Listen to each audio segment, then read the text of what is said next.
Today's video is brought to you by Squarespace. 32-bit float. 32-bit float. 32-bit float. 32-bit float. 32-bit float. Hey, today we are talking about the Rode Wireless Pro microphones, and I don't know if you heard, but they have 32-bit float recording internal. I am officially switching to the Rode Wireless Pro mic system. I had the Rode Wireless Go 2 system, and then I switched to the DJI wireless mics, but now I'm coming back to the Rode Wireless Pros, and today I'm going to talk about the 7 reasons why. Why am I making the switch? And this will now be my main microphone system. It's actually replacing 2 microphone systems that I've been using, but that's just one of the reasons. I'll give you 6 more reasons, so 7 in total, of why I am switching to this wireless mic system. And at the end of this video, I'll also talk about if you have the DJI wireless mics or you have the Rode Wireless Go 2s, should you upgrade to this system? Like, is it worth upgrading to that thing? It's just, hang on. It's just this piece. 32-bit float into this teeny tiny little wireless recorder. Let's talk about that today. This microphone thing they gave me, though, makes me feel very official. I wanna walk around here and interview people, and maybe I'll ask people if they've ever heard of 32-bit float before. I don't think many people will know what the heck I am talking about. Hey, you might actually know the answer to this question. Sure. Do you think you could explain the difference between 32-bit float audio and 16 or 24-bit in like a quick little split? Sure. So 32-bit audio does not clip. So if it gets too loud or too quiet, you don't lose any of the signal. It's like shooting with your camera in RAW. You get all that extra information, light and dark. Well, with 32-bit float, you get all that extra information from the very high and very low frequencies. Oh man, how great is it that you're here right now? I'm David. What's your name? David, I'm Rob. Rob, check this out. Have you seen these yet? Yeah, I got one. Shut up. You got the Wireless Pro? Yeah. Oh, this is so great. How crazy. We're making a video on this microphone today. Very cool. Well, hot damn. Have fun today, brother. For sure. That's so rad. How crazy is that? Came to Oceanside, didn't think anyone would know what 32-bit float is, and he's already got it. He's already got it on his camera. Should you, oh gosh. Should you also get the Wireless Pro? Like, where'd he go? Like that guy did.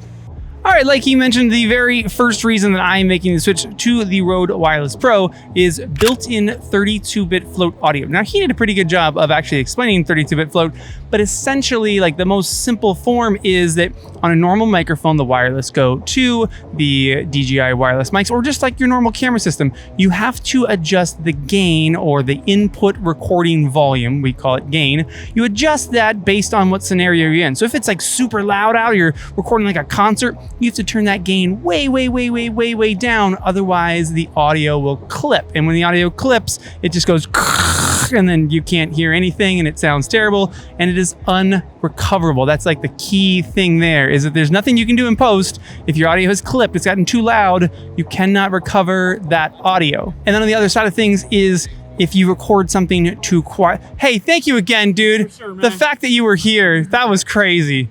That's wild. And then conversely, on the other side of things is that if you record audio too quietly on a normal microphone, and then you try to raise that volume in post because you're like, oh, that's way too quiet, I gotta turn it way up, there's something called a noise floor that you also bring up with it. So if you record audio too quietly, you didn't have your gain set high enough, you weren't recording enough volume, then in post, when you try to raise the volume, it just sounds terrible. It sounds super noisy. But with 32-bit float, neither of those things are an issue. You do not set the gain when recording 32-bit float. You just record it however it is, and then in post, you can raise it or lower it almost infinitely. Like, it's not actually infinite if you go into the technical side of things. So if you're recording 32-bit float, you never have to worry about setting the levels. You can't clip your audio and you can't record it too quietly, and that alone, like, should we make the rest of this video? Should I tell you the other 6 things, or should I just say, like, go buy it now? I want to tell you the other 6 things, so I will tell you them. And in at number 2 is the gain assist options on the Wireless Pro. So right now I have the receiver mounted on top of my camera. Hang on. See, check this little bit right here.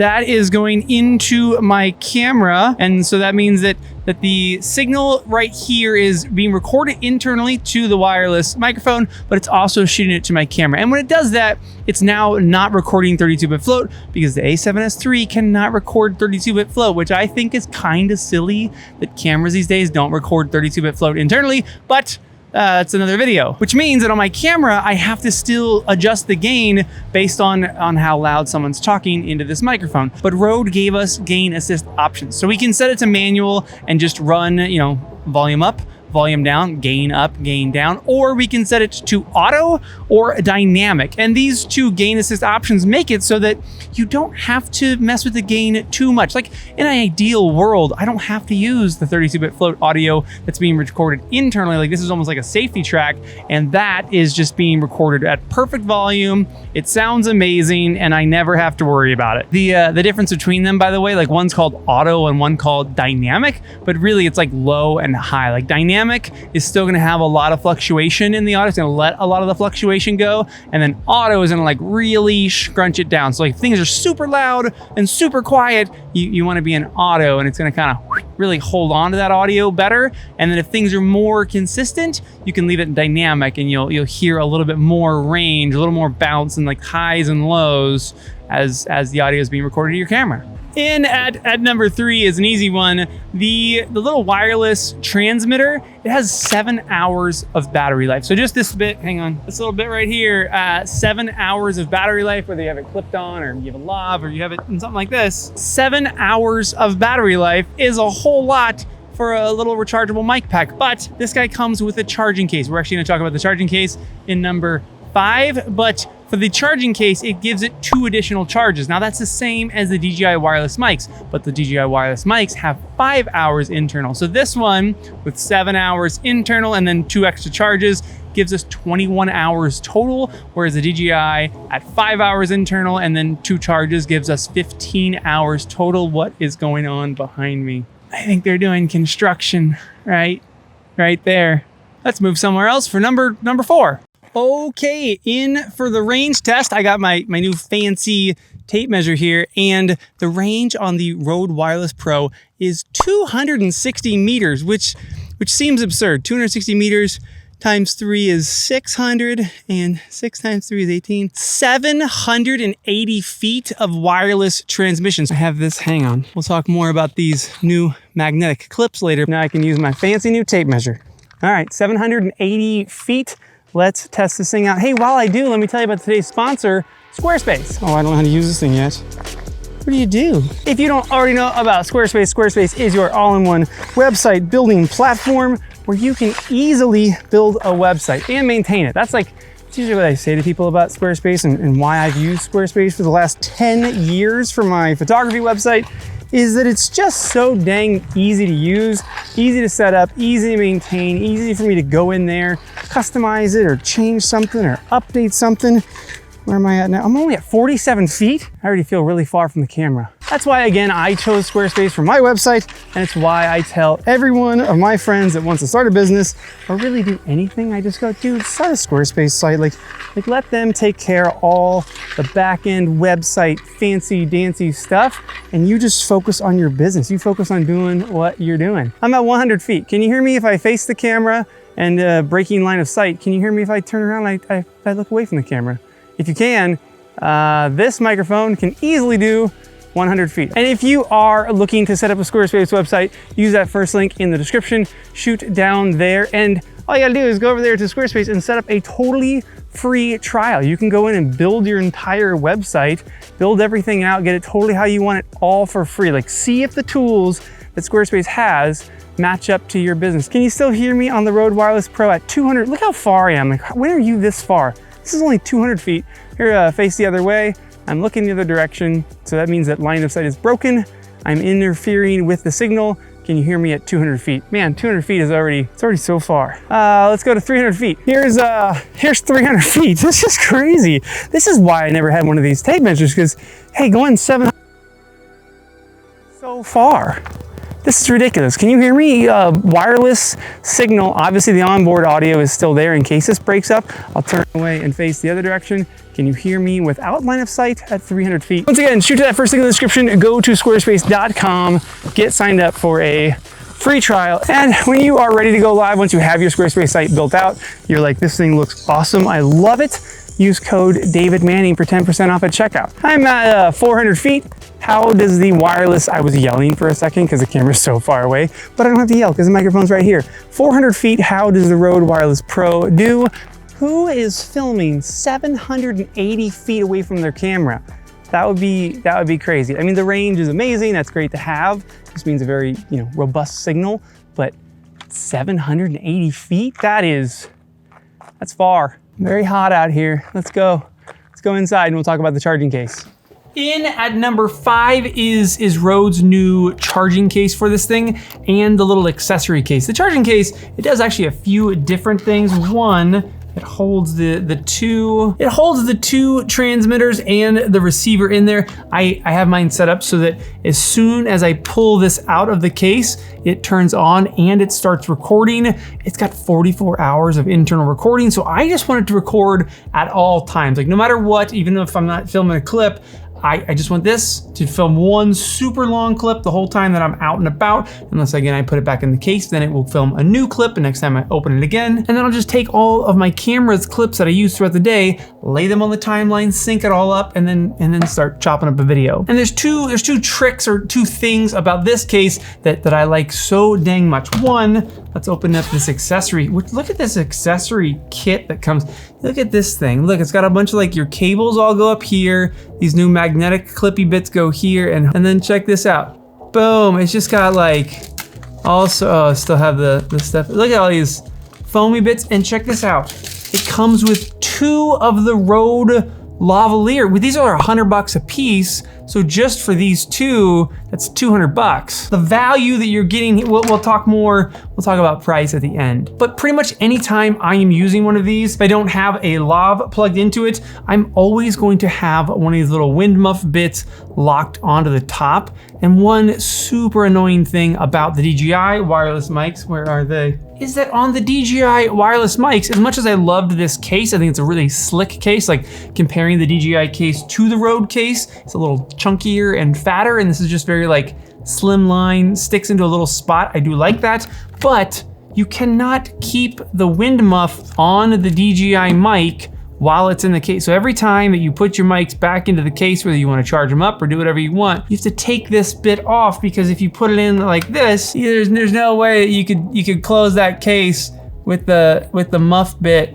still on there. But with this new Rode case, that is the 2 transmitters right there with their wind muffs on, and boom, I can close it, no problem. So I can pretty much always keep the wind muffs on, unless again, maybe I'm using this bit or I'm running a lav mic. But number 2 with this charging case is it's not only a charging case, but it's also a data transfer case. So I can plug my USB-C cable into the back of this case, and not only will my computer charge the case and the mics in it, but I can transfer all the data off of the 2 transmitters just from the one USB-C cable. So I plug that in, and boom, on my desktop, it pops up as 2 different drives. And I can just drag the files straight off of there and dump them onto my hard drive. You can still go through like the Rode Connect app, and you can do some more stuff to the files before you bring them in, but I just do all that stuff in post anyways. So I just take the files straight off the mics, boom, straight to my desktop, and yeah, just one USB-C cable. But number 6 is these lavs. So these are the lavs that I actually use. These are the Rode Lav 2s, and they have locking connectors on them, which the Wireless Go 2 and the DJI wireless mics do not have locking connectors. So you plug them in, yes, you have now a plugged in lav, but if it was like on you and you were doing something, look at that, it's so easy to take out. Like, it's so easy and it comes right out. So if you have this on you, like you have it like on a hip pack and you've run the lav up here, if anything was to even like tug on that cable just a little bit, even if it doesn't pull all the way out, like let's say it just kind of unseats a little tiny bit like that, you are now not getting clean audio. It's gonna either be crackly or hissy or maybe just one channel. So locking connectors are important. It's like industry standard for everybody else. And when this wind muff is removed, I can now put this into the Wireless Pros and I can screw that down in place. And when this thing is screwed in, boom, that is like not coming out. Like no amount of you're gonna break your lav before it comes unseated from that. Like it's physically screwed in to the transmitter. So you could have this on your hip pack, or let's say that you are miking up somebody else, like your client, maybe it's a groom or a bride or someone that you are miking up. You don't have to worry that they're gonna do something weird and unplug this and you have no audio from that microphone. This is the helmet setup that I film all of the GoPro videos with, and you'll see I have a lav hooked into the helmet. It's taped here, it runs here, it goes up into the ear pad, and then there's a little microphone up there. I made a whole video on how I get clean audio while doing like action sports and motorsports. It's this microphone setup. And the reason that I use this locking mic is because I was using the Zoom F2BT. This little tiny recorder could film internally to this 32-bit float audio files, and it had a locking connector. So I could plug in my lav, and now I could hook this onto my backpack or onto my shirt, have my helmet on, and go do pretty much anything I wanted to. And I knew this could not unplug. Like it could come off and it could flap at my hip, but it still wouldn't come unplugged. So the main reason I was using this was locking connector and 32-bit float audio. And now I have my Rode Wireless Pro microphone that has 32-bit float and has a locking adapter. So I'm not gonna use this anymore. I'm not gonna use the DJI mics or this. I'm replacing both of those with just this one system. I know I can go out, I have a locking adapter on there, an internal 32-bit float recording. Yeah, this whole thing, it makes my life significantly easier. And one of the best parts of this whole system is number 7, and that is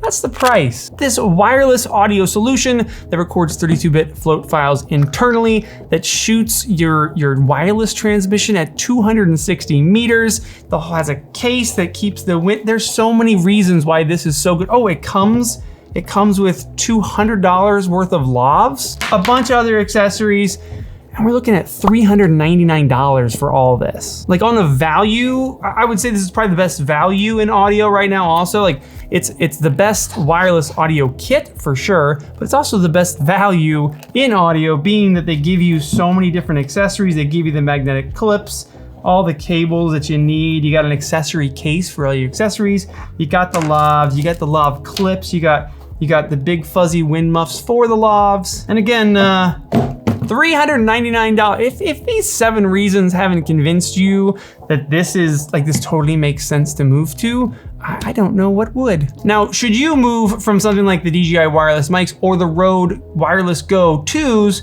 to the Wireless Pros? Like what's the reason that you should make the jump? I think like the main things that stand out to me, one is if you are in a scenario where you use 32-bit float, or you could utilize 32-bit float files, like it's an easy decision. Like that one decision alone is what made me say like, oh, I'm for sure getting the Wireless Pros, because again, I like to do a lot of stuff like this, and this is so unpredictable. Like I can't set my gain for the high sound and then the low quiet sounds of any sort of like mountain biking or action sports scenarios. It's really, really difficult to do in camera. So 32-bit float files are just super, super useful. I think if you have either of those other 2 systems, I think that's like the main reason to make the jump. And then other factors are more like just convenience factors. Like again, keeping the wind muffs on there in the case, this very nice charging case. The Wireless Go 2s do not have any sort of charging case, like everything's third party for them. So this is really nice, having this, being able to transfer just via one USB-C cable. Like there's a lot of small reasons of why you would, oh,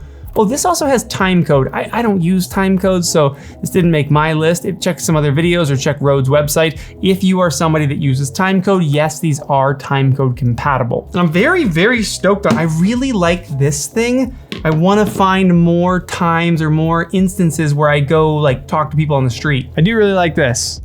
This is pretty great.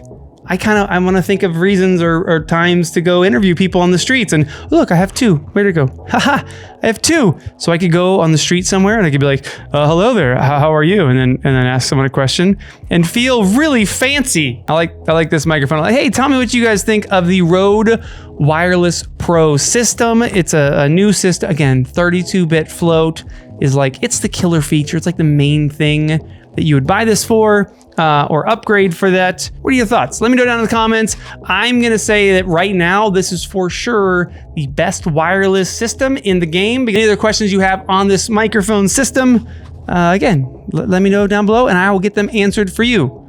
I will see you soon. Even though I'm over here, I can still talk to you guys, because I got a wireless microphone. I don't think I'm gonna leave my camera while I do a range test like this.